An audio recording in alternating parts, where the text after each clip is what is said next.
Gracias, Diana, Tony, qué gusto saludarles. ¿Qué tal la mitad de semana? ¿Cómo va todo? Pues bien, muy bien. Creo que vamos en una semana bastante productiva y estamos ansiosos de escucharte, verte, ¿verdad? En 8 en punto. Gracias a ustedes y estoy seguro que la audiencia se queda con nosotros en los próximos minutos. Tenemos temas muy interesantes. Que todo vaya muy bien y felicitaciones por el trabajo realizado. Gracias. Gracias, hasta luego. Buenas noches, hasta luego. Buenas noches, amigos y amigas. A mitad de semana les ofrecemos un análisis de los principales sucesos políticos a nivel nacional y sus implicaciones sociales. Probablemente la noticia de la semana constituye la sanción del Departamento del Tesoro de los Estados Unidos al director de centros penales y al director de reconstrucción del tejido social. Dicha entidad les designa como funcionarios gubernamentales responsables o cómplices en corrupción, lo que implica sanciones vinculadas a propiedades de estas personas en Estados Unidos o posesión de personas estadounidenses. Esto evidentemente tiene impacto en la imagen del gobierno salvadoreño y del mismo presidente, que ha publicado una serie de tweets reaccionando a este anuncio y señalando que la ex encargada de negocios de la Embajada de Estados Unidos en el país le había pedido ciertas prerrogativas que el presidente en sus mensajes señaló que no iba a realizar o a intervenir en ellas. En ese caso, dedicaremos esta emisión para tratar este tema con nuestros invitados, así como evaluar el trabajo de las comisiones legislativas y el estado de la relación entre el gobierno con los agentes sociales. Comenzamos 8 en punto. ¿Qué tal? Muy buenas noches. Qué gusto que nos acompañen en una nueva emisión de 8 en punto. Carlos Monterrosa les saluda. Miércoles 8 de diciembre del año 2021. Vamos a hacer un análisis de la coyuntura política y uno de los temas que le vamos a dedicar buena parte del programa son las reacciones ante las sanciones que brindó el Departamento del Tesoro del Gobierno de los Estados Unidos a 2 funcionarios de la actual administración. Y es un gusto para mí darle la bienvenida a este espacio de opinión a Naida Acevedo, consultora en políticas públicas, y a Eduardo Escobar, director ejecutivo de Acción Ciudadana. Naida, buenas noches, bienvenida, qué gusto que nos acompañe. Gracias, Carlos, buenas noches, un gusto nuevamente compartir en este panel y pues mucho de qué hablar, mucho de qué conversar. Qué gusto, Eduardo. Gracias por tomar la invitación, Naida, bienvenida. Eduardo, qué gusto también que estés con nosotros nuevamente. No, gracias por la invitación, siempre un gusto, igual un saludo a Naida. Muy bien, tenemos varios temas que desarrollar y justamente el tema con el que vamos a empezar son lo que se comunicó esta mañana por el Departamento del Tesoro del Gobierno de Estados Unidos. Y para eso quiero pedir a producción si nos puede poner en pantalla un sondeo. Nosotros como espacio de opinión nos gusta tener interacciones con ustedes y pues saber qué piensa sobre los principales temas de la agenda política del país. Entonces hemos lanzado un sondeo en el cual con la siguiente pregunta lo formulamos. ¿Cómo califica las sanciones del gobierno de Estados Unidos al director de centros penales y al director de reconstrucción del tejido social? Ahí tenemos 4 opciones. ¿Lo califica como algo grave, como algo preocupante, como algo tendencioso o es indiferente? Sus apreciaciones, sus valoraciones son consideradas importantes para nosotros. Puede emitir su voto y vamos a llevarle la pista en el transcurso del programa a los resultados. Muy bien, en función de eso y con este tema pues iniciar, Eduardo, luego escucho a Naida sobre esto. La primera reacción, ¿qué implicaciones tiene que ahora otro departamento del gobierno de Estados Unidos, venían las sanciones o la famosa lista Engel, venía del Departamento de Estado, pero ahora esto proviene de una instancia que ve el tema más de las finanzas y que puede emitir sanciones en materia administrativa financiera? ¿Qué implicaciones tiene este tipo de sanción para estos 2 funcionarios sobre los temas en particular que identifica en el comunicado del Departamento del Tesoro? Bueno, yo creo que lo primero, Carlos, habría que plantear qué implicaciones tiene para el gobierno en sí y luego ver qué implicaciones tiene para cada una de las personas, de los funcionarios que han sido señalados. En primer lugar, para el gobierno hay que entender que esto es una nueva señal de alerta que, en este caso, el gobierno de Estados Unidos le está haciendo a El Salvador y yo creería incluso a la región, ¿verdad? O sea, no solo el caso salvadoreño, respecto de que no se está convirtiendo el gobierno salvadoreño en un socio confiable para combatir la corrupción, para combatir la impunidad y atacar pues, el delito en general. Y digo esto porque al final tenemos que considerar que para Estados Unidos el tema de la corrupción en la región es un tema ya de seguridad nacional. O sea, el tema, y de hecho coincide con, hace un par de días el presidente de Estados Unidos daba a conocer el plan anticorrupción que tiene para la región. Entonces, es un tema sin duda de importancia para Estados Unidos, porque como digo, es un tema de seguridad nacional, pero también es un tema de relevancia para la región, precisamente porque estamos hablando que la corrupción retrasa el desarrollo de los pueblos, tiene afectaciones graves para las naciones, sobre todo las que están en vías de desarrollo, y por lo tanto la comunidad internacional también está interesada en que los gobiernos tengan una buena gobernanza basada en principios democráticos y de transparencia. Muy bien, un aspecto acá, y ahora escucho a Naida. Siempre, Naida, cuando conversamos sobre estos temas y nos ha acompañado en el espacio de opinión, hace la analogía o la referencia al tablero de ajedrez, como el juego. ¿Qué significa, bajo esta lógica, este movimiento de piezas, si lo podemos llamar de esta manera, del gobierno de Estados Unidos hacia el gobierno de El Salvador? Mira, Carlos, y amigas y amigos que esta noche nos sintonizan, en programas anteriores y siguiendo el hilo precisamente de esta conversación que tenemos en relación con Estados Unidos, quiero sostener una vez más que Estados Unidos no hace nada que no sea que afecte a sus intereses como tal. Esto implica incluso sanciones que se guarda de gobiernos alrededor de los cuales tiene ciertas correlaciones en función de sus intereses como tal, o caso contrario, aquellos gobiernos que no tienen una cercanía específica y directa con Estados Unidos empiezan a ser señalados. Hace poco, de hecho, el gobierno de Iván Duque de Colombia se sumó, por ejemplo, al hecho de poner en la lista de países terroristas por ejemplo, a Cuba. Para Estados Unidos, Cuba es un país terrorista. Y así las listas tienen sus pesos políticos de manera en particular. Esto lo quiero dejar muy claro para poder entonces ampliar el debate en relación con lo que nos compete como país, con lo que realmente debemos empezar a conversar en relación con el estado en el que nos vamos convirtiendo, en el que nos hemos convertido, el que hemos heredado, el que tenemos, el que sostenemos y sobre el cual hay que tomar entonces las acciones del caso en relación con la ciudadanía que debemos ser o se debe construir para la transformación de esto. ¿Qué significa esto? Hay un señalamiento muy específico en relación con no solo la corrupción, estamos hablando de la corrupción, pero también de crimen organizado. Y una relación muy estrecha, muy directa, que no descubrimos el agua tibia alrededor de ellos, sino que conocemos la relación directamente proporcional en torno a la corrupción, el crimen organizado y lo que implica directamente esto con mecanismos de gobernabilidad democrática y de Estado de Derecho. Eso lo sabemos a la perfección.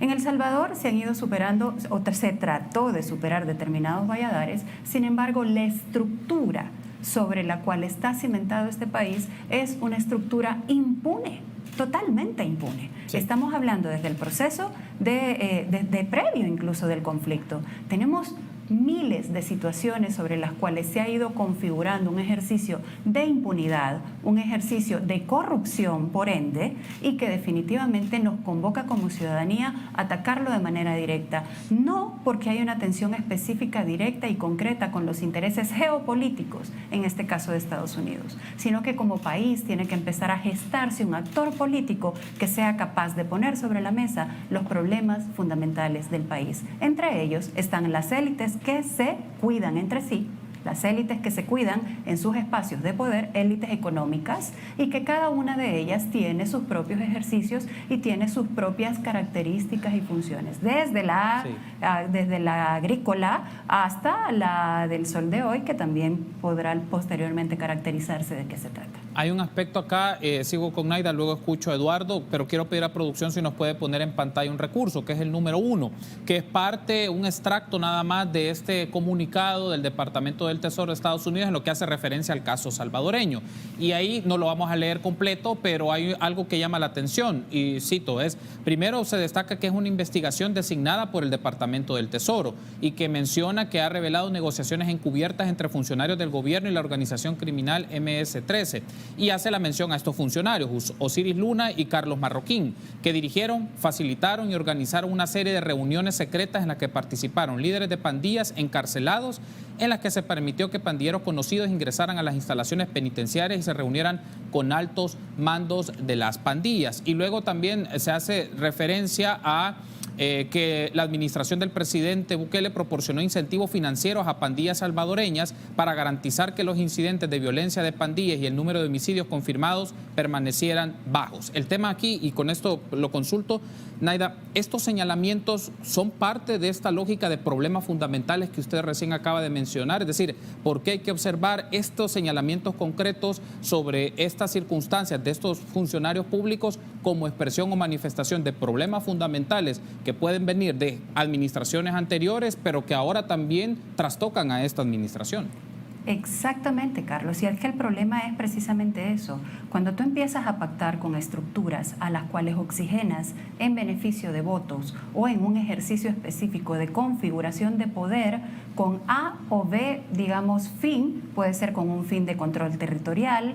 Hace poco hablaba precisamente en un programa sobre la atención que debemos de poner en torno a la configuración del control territorial, las vinculaciones específicas existentes en el control territorial, cuáles son los sujetos que tenemos en el territorio, cómo se mueven entre sí, cómo se dinamiza el territorio. Y es muy distinta la burbuja alrededor de la cual muchas y muchos vivimos que la realidad concreta y galopante que tienen muchas de las comunidades en el país. Muchas de ellas, de hecho, son corredores de narcomenudeo. Entonces es un problema creciente, es un problema fundamental que incluye incluso acciones concretas y directas de esas características específicas. No es lo mismo un autoritarismo basado en la utilización del ejército de manera específica particular para reprimir que todo un aparataje social descompuesto y con la utilización de la violencia en su más cruda manifestación con personas, sus familiares, su entorno, que definitivamente nos muestra toda la carencia y el ejercicio de detrimento de ese tejido social existente. Por eso es que no debería de llamarnos la atención alrededor de las personas sobre las cuales están siendo señaladas. Dos elementos fundamentales: centros penales y tejido territorial. El tema del tejido social es fundamental en el hecho de la utilización política del mismo para los fines últimos. Eso nos compete como país. Como ciudadana, honestamente, no me interesa una injerencia que desde afuera se quiera hacer para replicar estos patrones nuevamente, solo que con otros actores. Muy bien, sobre este punto lo consulto de esta manera, Eduardo. ¿Esta es una forma o expresión de injerencia del gobierno de Estados Unidos o es retratar algo que se ha venido investigando o que estaba en agenda de investigación también del Ministerio Público? Porque también es algo que la Fiscalía General de la República en gestiones anteriores lo tenía sobre la mesa. Entonces, ¿qué nos dice? ¿Es una forma de injerencia, de incidencia o es una forma de exponer una situación que se ha tenido indicios y conocimiento por periodismo de investigación, por algunos casos que han quedado ahí estancados en la Fiscalía? No, yo creo que habría que diferenciar. Ellos ponen sanciones que son aplicables en su territorio o en territorios o con países que puedan ser socios. Ahí se aplica. Para acá adentro no hay ninguna sanción. O sea, eso es aplicable en Estados Unidos. Eso es por un lado. Pero por el otro, lo que tú mencionabas, este tema no es nuevo. O sea, la relación entre las pandillas y los gobernantes y los políticos, eso viene desde tiempo anterior. O sea, no es que con esta gestión se ha inaugurado el tema de esta relación. Ya se había tenido y tal vez el punto culminante fue la tregua en el gobierno del presidente Funes. La tregua entre pandillas y el gobierno. Que unos dicen que fue tregua entre pandillas, pero igual había una negociación, había un acuerdo del gobierno con las pandillas, que ahora parece, por lo que ha investigado la prensa independiente, que ha mostrado, y algunos especialistas han mostrado que hay un lazo todavía, un cordón umbilical entre el gobierno y las pandillas. Entonces, lo que viene a reiterar esta información y esta sanción es precisamente la existencia de esa relación entre las pandillas, los partidos políticos y los funcionarios, que habría que indagar hasta dónde llega y qué incidencia tuvieron, por ejemplo, en las elecciones de 2021. Habría que ver eso, si hubo trasiego de fondos hacia las pandillas. O sea, habría que indagar todo esto y, como tú bien lo dices, eso lo tiene en las manos la Fiscalía en este momento. Ya lo había comenzado a investigar el fiscal Melara y ahí está, que tendría que darle seguimiento. Hay un aspecto antes de hacer la pausa, solo lo pongo sobre la mesa porque ya queda solo un minuto y no me gustaría cortar la idea de ninguno de los invitados y mejor lo vemos en el siguiente bloque, pero lo dejo sobre la mesa para que al regresar empecemos con esas reacciones. ¿Qué piensan ustedes del posicionamiento del presidente de la República en una serie de tweets? ¿Qué significa? O también el silencio de otros funcionarios cuando fueron consultados por medios de comunicación, en algunos casos no se ha emitido comentario alguno o alegaban que no conocían esa información. Entonces, ¿qué implica también la reacción del gobierno y cómo debería de reaccionar? Poner el contraste entre el ser y el deber ser es algo que también vale la pena considerar y analizar. Eso lo vamos a hacer al regresar. Pero usted puede interactuar con nosotros. Preguntas, comentarios, reacciones de lo que estamos tratando esta noche con Naida Acevedo y Eduardo Escobar. Ahí tiene las plataformas digitales en pantalla. Ya volvemos.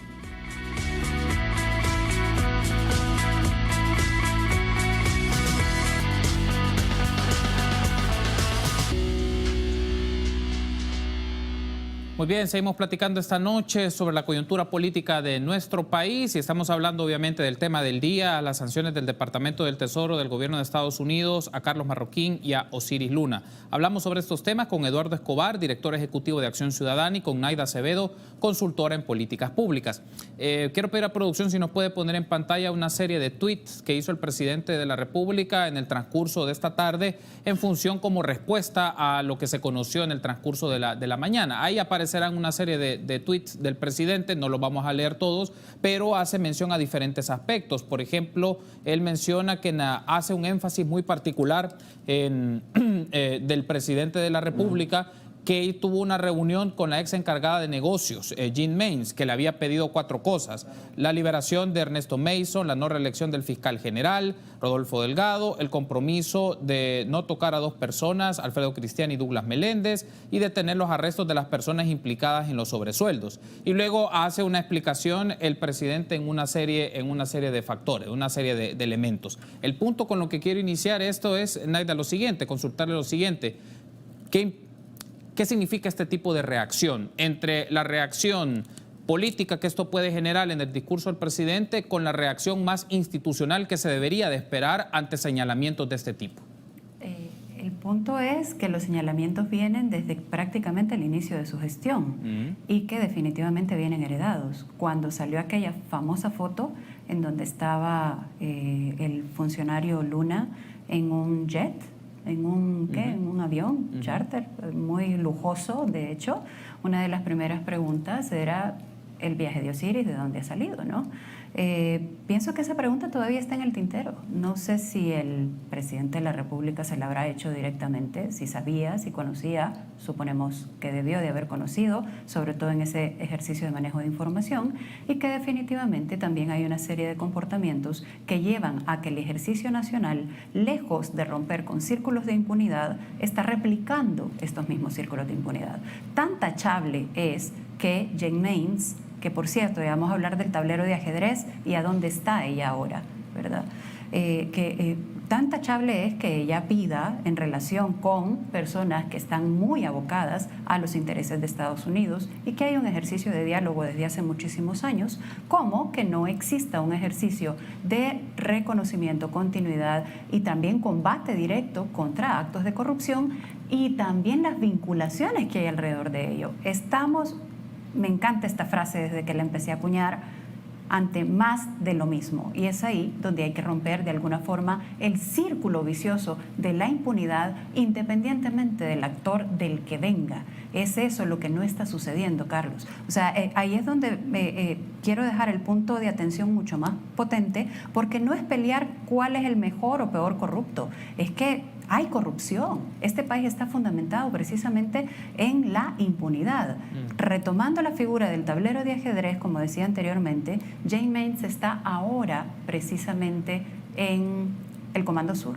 Ojo, ese es un espacio estratégico. Hay diferencias ya evidentes, profundamente evidentes, que empiezan con tweets. Todavía habían diálogos hasta el 16 de septiembre, de acuerdo a lo que pone en el tuit el presidente de la República, y que definitivamente han llegado a un proceso en el que la negociación como tal no se da. Ojo con la Fuerza Armada, ojo con los sucesos que tenemos sobre la mesa, hay que observar la realidad profundamente, ojo con la muerte del hijo del ministro de Defensa, por ejemplo, y son cosas que me gustaría dejar colocadas sobre la mesa porque no podemos seguir en silencio. Ojo con eso, atención. Tiene que ver también con el actuar mismo y el tablero de ajedrez de los Estados Unidos. O tiene que ver también con un ejercicio interno que estamos viendo reacciones ya directas completamente. Solo un aspecto para cerrar la idea, porque me queda esa duda con lo que menciona Naida, ¿cómo conectar esos hitos que usted acaba de describir con esto? Claro, es parte de este tablero de ajedrez en donde definitivamente nos faltan todavía movimientos y piezas para saber qué es lo que va a ir sucediendo en relación con. No puedo suponer alrededor de un ejercicio, no debemos suponer, se necesita profundizar y observar mucho más, pero el primer ejercicio de observación del tablero no me puede hacer obviar lo que de manera paralela ha estado sucediendo a este tema de Estados Unidos en particular, a este informe en particular, al señalamiento de estas dos personas, al ejercicio de ubicación de corrupción y crimen organizado. No solo es corrupción, corrupción y crimen organizado, con nombre y apellido, y lo que alrededor también nos viene sucediendo. Observar es clave, es importante, es fundamental.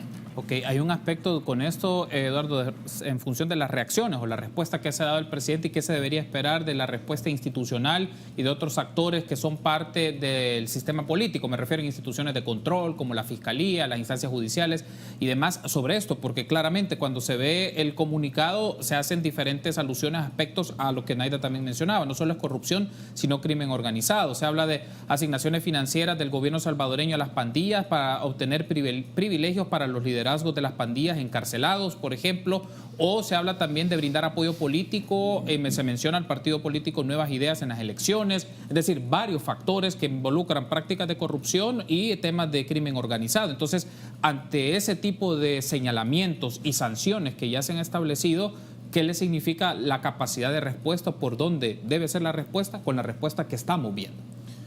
Bueno, en primer lugar, la respuesta institucional en un mundo del deber ser, un mundo ideal, debería ser que el presidente separe del cargo a las personas que están involucradas en estos señalamientos, hasta investigar a profundidad qué es lo que sucedió, bajo el supuesto que el presidente no sepa nada, ¿verdad? Pero eso lo descartaría.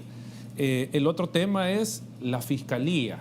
¿Qué es lo que tendría que hacer la Fiscalía? Pues de oficio comenzar una investigación, que, ojo, ya había una investigación, ya la Fiscalía estaba investigando todo este tipo todo este entramado de hechos que indicaban una relación del gobierno con las pandillas. Entonces sería retomar esa investigación, no iniciar una nueva, sino que retomar lo que ya tenía. Eso, digamos, en el mundo ideal, ¿qué es lo que debería de pasar?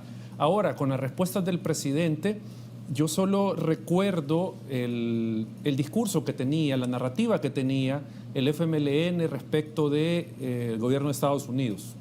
Siempre había un discurso que era panfletario para las masas, para su militancia, hablando contra el imperio, que la soberanía del Estado, pero se conocía que ya en círculos privados no era ese el discurso que tenía el gobierno del FMLN con el gobierno de Estados Unidos. O sea, era diferente, era otro tipo de interacción la que se daba en privado. Entonces, acá uno podría pensar, bueno, ¿es una reacción visceral tal vez del presidente? Probablemente, ¿ya? Pero ya en su relación ya privada, tal vez no la de él, sino que la Cancillería con la Embajada de Estados Unidos, hay otros términos de la relación, hay otro discurso, otro debate que se puede plantear.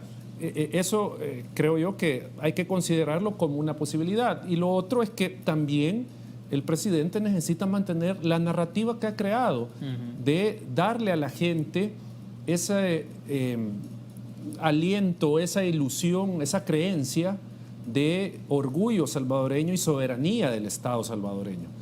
O sea, y con esto no estoy hablando en contra de la soberanía ni en contra de que nosotros creamos que el país se merece más, porque siempre se sacan de contexto cuando uno dice estas palabras, siempre las sacan de contexto. Lo que quiero decir es que el gobierno ha sido hábil en crearle voy a decirlo así, ese garbo al salvadoreño y salvadoreña que vive acá, como el que está en Estados Unidos, de hablar mal, hablar en contra de funcionarios y del mismo gobierno de Estados Unidos. Entonces necesita mantener esa narrativa el gobierno porque ahora, como no hay una oposición, no hay partidos políticos fuertes, no hay una sala de lo constitucional, no hay una fiscalía, un instituto de acceso a la información, necesita mantener el discurso del enemigo. Y entonces el enemigo ahora es la comunidad internacional, el gobierno de Estados Unidos, entonces necesita sacar esto, que igual no sabemos si es verídico lo que ha dicho el presidente de esas reuniones, o sea, no podemos comprobarlo.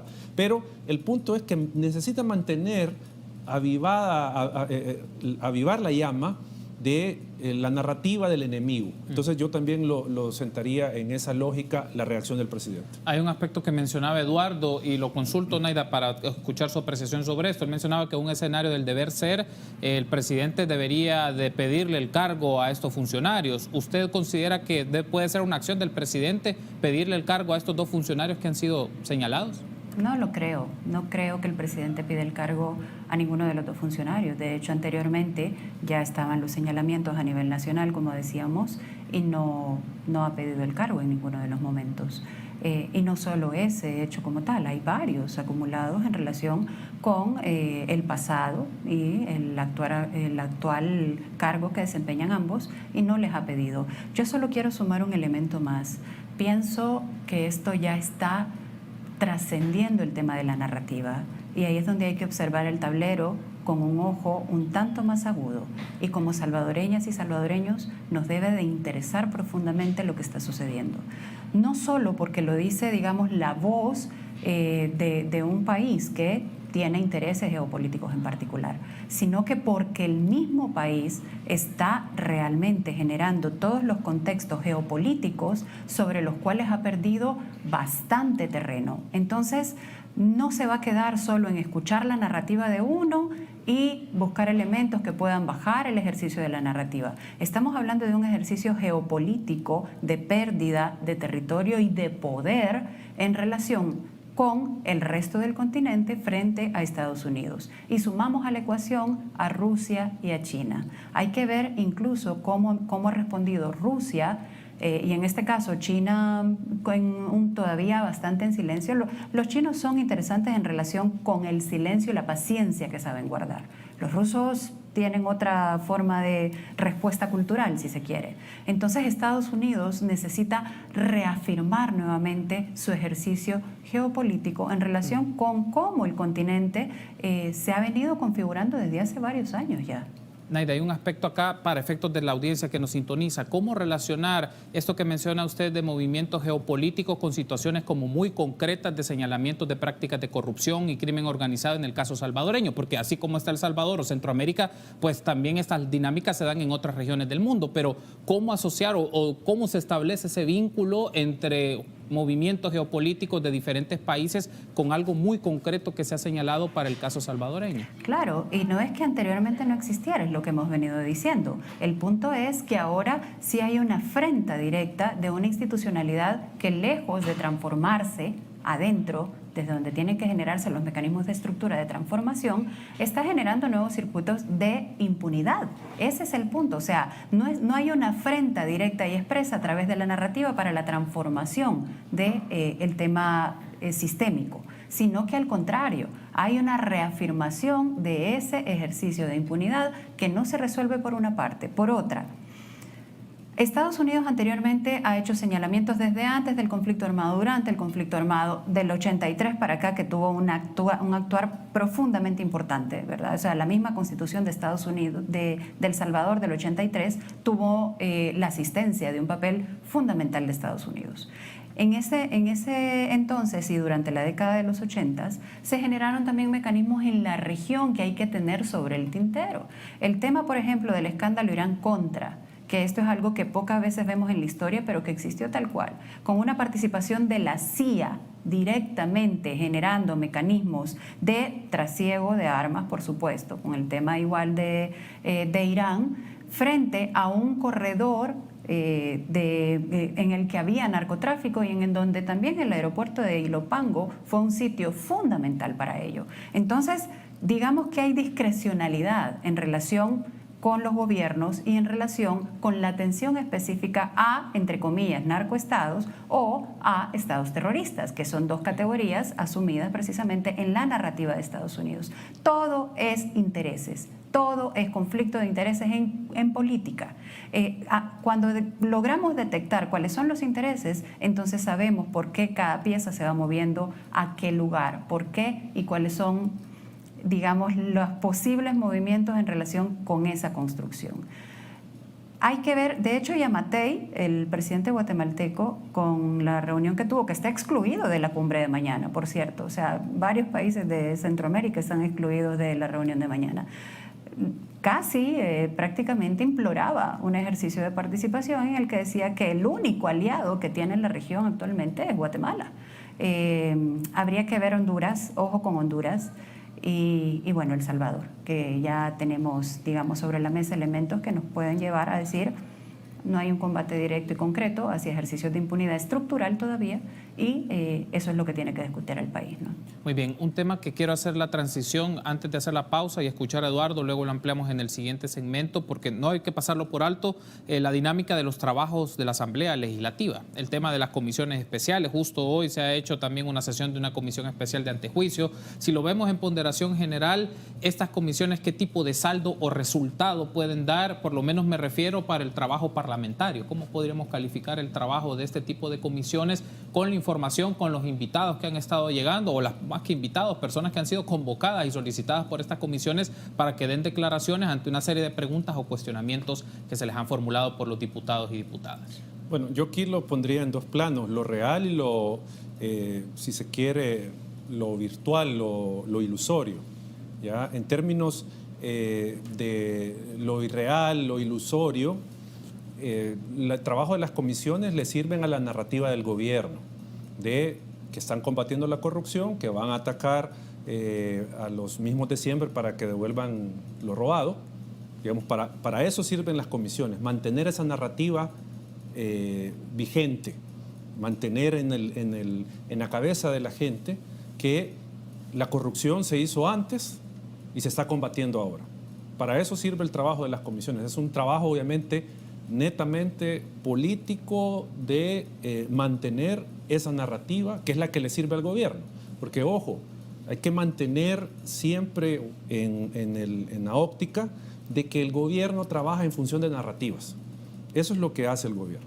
Y en esa medida, esta narrativa es la que le da crédito, le da réditos, el seguir, digamos, atacando, construyendo el enemigo, atacándolo, venciéndolo y volviéndolo a crear.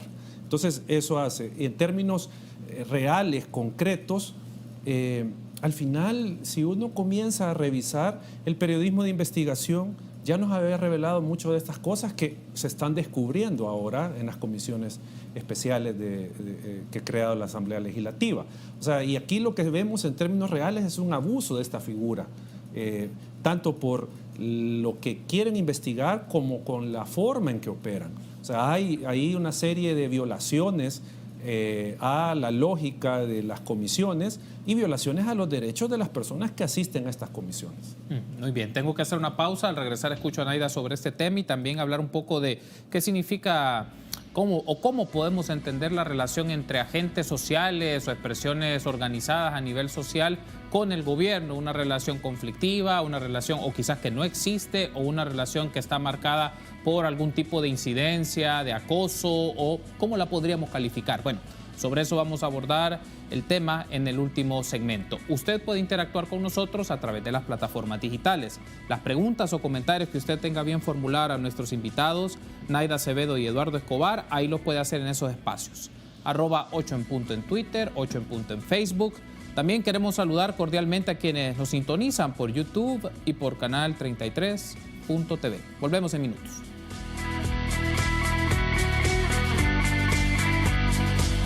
De sirena. Muy bien, una de las preguntas que había quedado pendiente es escuchar a Naida y se la formulaba a Eduardo al cierre del bloque anterior, es un poco el desempeño de estas comisiones especiales. Se han ocurrido varias cosas, personas, declaraciones, preguntas, tipos de preguntas. El tema aquí es, ¿esto le da algún fruto al trabajo parlamentario? Si lo pudiéramos evaluar, Naida, ¿cómo podemos evaluar esta serie de comisiones, las personas que han llegado, las declaraciones que se han brindado y dentro del marco no solamente del manejo de la comunicación política o la comunicación gubernamental, ya en concreto, ¿en qué le beneficia al ciudadano o ciudadana cotidianamente en este país? En política, en lo único que eso abona es en a mantener determinado nivel de popularidad en relación con un discurso que es el sentimiento imperante de la población. El cansancio, el hartazgo, el maltrato, el circo, la forma en la que también nos decimos las cosas desde lo cultural, se ve reflejado todos los días y la gente lo aplaude. Entonces, a mí me gustaría hacer esta reflexión para la población en general, para quienes nos escuchan, no para quienes tenemos algún privilegio de comprender de forma diferente o ver con otros ojos la realidad que nos rodea, sino que para quien día a día tiene que enfrentarse con los problemas estructurales de este país, con el problema de violencia, con las desapariciones, con todas las realidades de agua, con todo el tema específico de vivienda, con todas esas realidades que tenemos encima como población. A esa gente le hablo. Entonces, en este sentido, amiga, amigo televidente, usted que está en la comunidad definitivamente, ¿en qué le abona estar escuchando una y otra vez lo que ya sabemos? Eso ya lo conocemos, ya lo sabemos, estamos inconformes. Ya incluso seguramente usted emitió su voto y está buscando que entonces esa realidad cotidiana se transforme.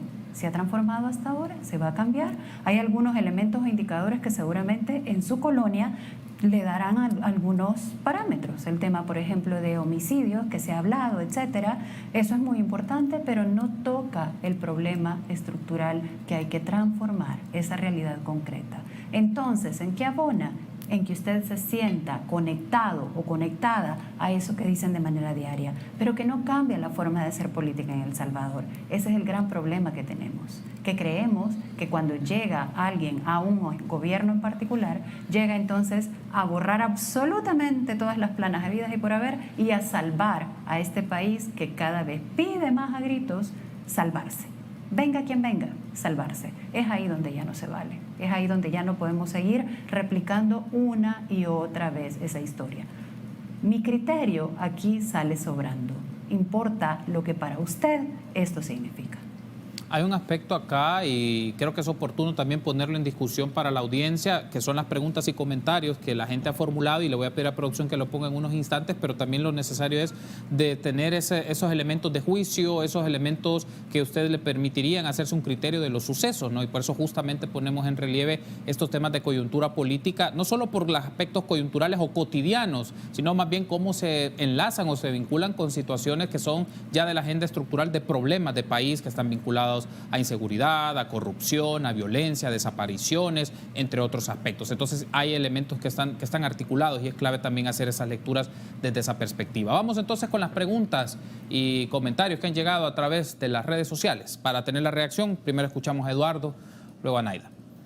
Marcela, no se puede pasar por alto las peticiones que quería la encargada de negocios de Estados Unidos, Jean Maynes, y sus alcances, cosas que no podía cumplir el presidente por cuidar la soberanía de nuestro país y darle beneficio a quienes están siendo enjuiciados por corrupción. Aquí aparece el término de la palabra soberanía, que se hacía referencia hace unos instantes. Wendy, es interesante que la sociedad civil ahora hable de impunidad y corrupción, cuando años atrás las agendas eran otras, y más si se veían beneficiados con la ayuda internacional. Ahora que se les pide transparencia de esa ayuda, todos son ataques y no reconocen lo bueno que se hace, menciona Wendy. Daniel, va a pasar exactamente lo mismo que la lista Engels. Nada. ¿Qué institución tiene el contrapeso para el gobierno? Eso es lo preocupante, menciona Daniel. Samuel, es un poco siniestro los criterios de Estados Unidos. ¿Por qué Juan Orlando Hernández, que es un narco a todas luces, nunca salió en la lista Engel y nunca fue sancionado por Estados Unidos, aunque tráfico de cocaína hacia el territorio norteamericano? Pregunta aquí el señor Samuel.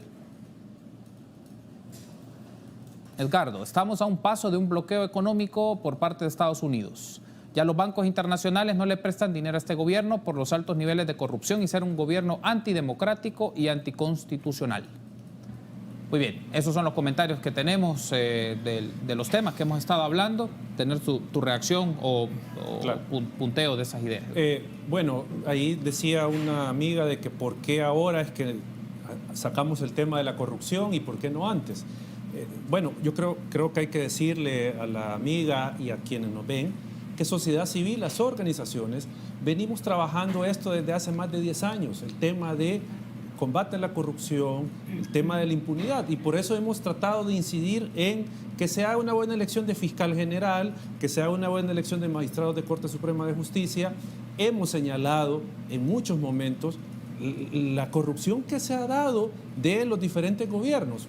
Puede buscar en los diferentes medios de comunicación, entrevistas, cuál ha sido el posicionamiento de las organizaciones. O sea, nadie nos puede venir a decir que no hemos dicho nada. Si por el contrario, muchos de los cambios que se han dado fueron a propuesta e impulso de sociedad civil. Eso por un lado. Por el otro, el primer comentario decía que no se puede dejar de lado los señalamientos contra la ex encargada de negocios del gobierno de Estados Unidos. Pero acá vuelvo y digo, o sea, no podemos comprobar si eso es cierto. Esto puede ser una reacción del gobierno para tratar de distraer y tratar de enlodar, porque cuando yo me estoy cayendo al barranco, trato de no caerme solo, me quiero ir con alguien. Entonces, habría que verificar si lo que ha dicho el presidente es real o simplemente es tergiversar cosas y tratar de cambiar la narrativa con eso. Eso diría yo de los comentarios. Muy bien, Naida, adelante. Mira, no me voy a detener a responder el tema de sociedad civil, etcétera. Creo que bastaría googlear más allá de ver un programa de 1 hora para comprender cuál ha sido algunas acciones concretas de algunas organizaciones, de varias organizaciones en relación con diferentes temas. Hay que googlear fácil, un clic ahí en el teléfono y rapidito lo encuentra. Quiero irme, sí, más bien al tema específico de, por ejemplo, Juan Orlando Hernández. Y a relacionar esto precisamente con el tema de la impunidad en la región y con la impunidad también a veces abrazada, a veces sobadita de Estados Unidos hacia varios países, no solo de la región en general, ¿verdad? Entonces es ahí donde tenemos que tener claros los intereses. Una frase contundente alrededor de esto, más de alguna vez, fue: sí, es corrupto, pero es mi corrupto. Eso dicho desde Estados Unidos. O sea, sabemos que en Estados Unidos también las piezas del ajedrez se mueven en relación con sus funciones. Lo que se ha dicho esta noche es que independientemente de esos círculos de poder, que además se hacen en un ejercicio de injerencia, se están señalando otros círculos de impunidad y de poder que se pueden estar gestando y que vamos a estar repitiendo exactamente la misma historia con otros actores nacionales posiblemente, y es eso lo que ya no merecemos como población salvadoreña. Hay un aspecto aquí, y no quiero desaprovechar también los minutos que nos restan para esto. Sé que no es una tarea fácil el seguimiento o el repaso de los sucesos que se dan y tratar de darle una estructura y una comprensión según los esquemas o enfoques de pensamiento que tenemos. Pero una palabra que he insistido mucho, Naida, es la palabra intereses. Si pudiéramos calificar cuáles son los intereses de este gobierno con las acciones reflejadas, ¿cómo los podríamos clasificar o cómo los podríamos señalar o etiquetar o definir? Lo he dicho en más de una ocasión, este gobierno es una élite distinta a la que por años anteriores se ha instalado en El Salvador. Y aquí me voy a tomar un par de minutos más porque sí me gustaría poner o colocar sobre el tintero la diferencia entre reconocer 5 siglos más allá de 2 siglos. Los últimos 2 siglos sirvieron para gestar, generar, crear esta élite que tuvo todas las condiciones de transformación económica, política y social, que incluso participó en ejercicios de violencia profunda con otros tantos actores y que hoy por hoy es la dominante. Ojo con esto, porque esto, ojalá que si esta élite es la que sale, los intereses alrededor de la que entra van a ser muy probablemente, ¿verdad?, de acuerdo con lo que nos dicen los hechos históricos en otros países, en otras regiones, y el actor de Estados Unidos va a ser muy cercano a esa ultraderecha nacionalista que por tantos años ha existido también en el país. Intereses a nivel nacional hoy por hoy tienen que ver con esas disputas alrededor de cuál va a ser el eje económico que va a oxigenar el país.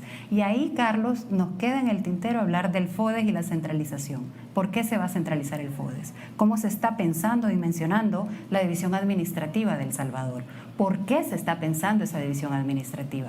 ¿A qué obedece en geopolítica, en economía y en circuitos específicos que tienen que ver con el mismo funcionamiento de los estados en América Latina. Muchos de ellos permeados por la violencia estructural, por el narcotráfico, por ejercicios específicos de injerencias directas de subdivisiones, y en donde también debe de colocarse sobre la mesa injerencia de Estados Unidos para crear actores políticos, cuidado y no sea de la Fuerza Armada.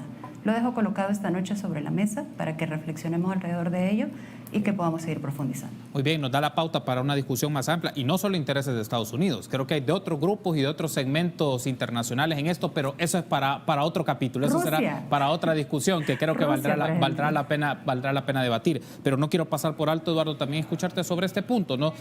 Algo como una lectura más de cierre, más general sobre qué intereses mandan el ejercicio de gobierno. Cada gobierno, cada partido, quien está en la administración del poder, pues persigue cierta agenda, tiene ciertas prioridades. Pero en lo que llevamos ya de 2 años y medio de esta gestión, ¿por dónde pasan entonces esas grandes líneas de interés sobre la administración y el uso del poder? Yo creo que pueden ser varios intereses que están de por medio. Obviamente el de algunas élites económicas que pueden estar alineadas ahorita al gobierno y que pueden seguir sacando lucro de su actividad económica, por ejemplo, y con un apalancamiento del Estado. Eso, sin duda, hay algo de esto. También pueden haber intereses del nuevo grupo dominante, el círculo del presidente, tanto intereses económicos, políticos, sociales incluso, que están moviendo, están tejiendo las relaciones de poder dentro del gobierno y cómo se está manejando el poder, el gobierno. Y esto obviamente esto último de cara a tratar de mantener el poder, de que se concentre el poder y se mantenga, obviamente por ese beneficio personal que puede tener los sectores o beneficio particular que pueden tener los sectores que están alineados al gobierno. Eso creería yo que está detrás. Muy bien, quiero agradecerle a nuestros invitados de esta noche por ofrecernos sus análisis, su lectura de un tema importante, el repaso y el seguimiento a la coyuntura de país y acontecimientos que se han estado dando en las últimas horas. Y estoy seguro que nos vamos a encontrar en las próximas semanas con Naida y con Eduardo para seguir analizando estos temas. Antes de despedir formalmente a nuestros invitados, quiero pedir a producción si nos puede poner en pantalla los resultados del sondeo que lanzamos esta tarde y dice de la siguiente manera: ¿cómo califica las sanciones del gobierno de Estados Unidos al director de centros penales y al director de reconstrucción del tejido social? 262 votos,